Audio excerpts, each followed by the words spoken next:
প্রিয় রামগঞ্জবাসী, আসসালামু আলাইকুম। আজ 13 ডিসেম্বর 2024 তারিখ, রোজ শুক্রবার।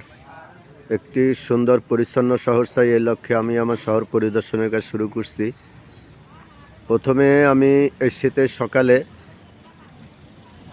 আমাদের মাননীয় প্রশাসক মহোদয়, উপজেলা নির্বাহী কর্মকর্তা স্যার মামুন স্যারের পক্ষ থেকে আপনাদেরকে আন্তরিক শুভেচ্ছা অভিনন্দন জানাচ্ছি।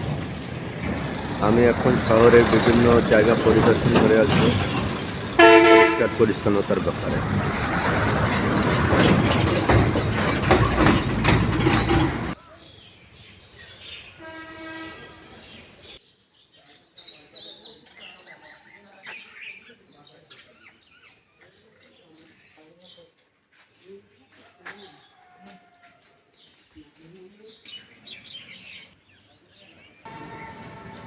ঘুরে আসলাম, পরিদর্শন করে আসলাম রামগঞ্জ শহর পরিচ্ছন্নতার যে কাজ।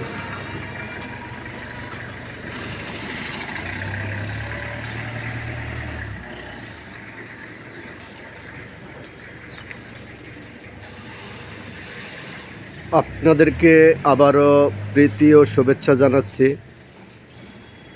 খাদ্য অভ্যাস পরিবর্তন করুন, যত্র ময়লা ফেলবেন না, বাড়িঘরের আশপাশ পরিষ্কার পরিচ্ছন্ন রাখুন, পরিবেশ বান্ধব হই আমরা। মাদক থেকে দূরে থাকি। মাদক একটা সমাজকে, একটা পরিবার, একটা দেশকে ধ্বংস করে দেয়।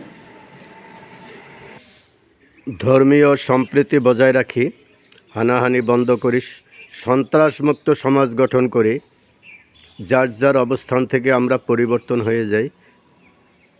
সরকারি বিধিবিধান মেনে চলি, নিয়মিত শরীরচর্চা করুন, আপনার হার্টকে সবল রাখুন। আসন্ন মহান বিজয় দিবস উপলক্ষে রামগঞ্জ মুক্তিযোদ্ধা মঞ্চ থেকে শেষ করছি, যারা স্বাধীনতা যুদ্ধে প্রাণ দিয়েছে, দেশটাকে স্বাধীন করেছে, তাদের প্রতি জানাই আন্তরিক অভিনন্দন, শুভেচ্ছা। মোহাম্মদ আলমগীর কবির, স্যানিটারি ইন্সপেক্টর ও নিরাপদ খাদ্য পরিদর্শক, রামগঞ্জ।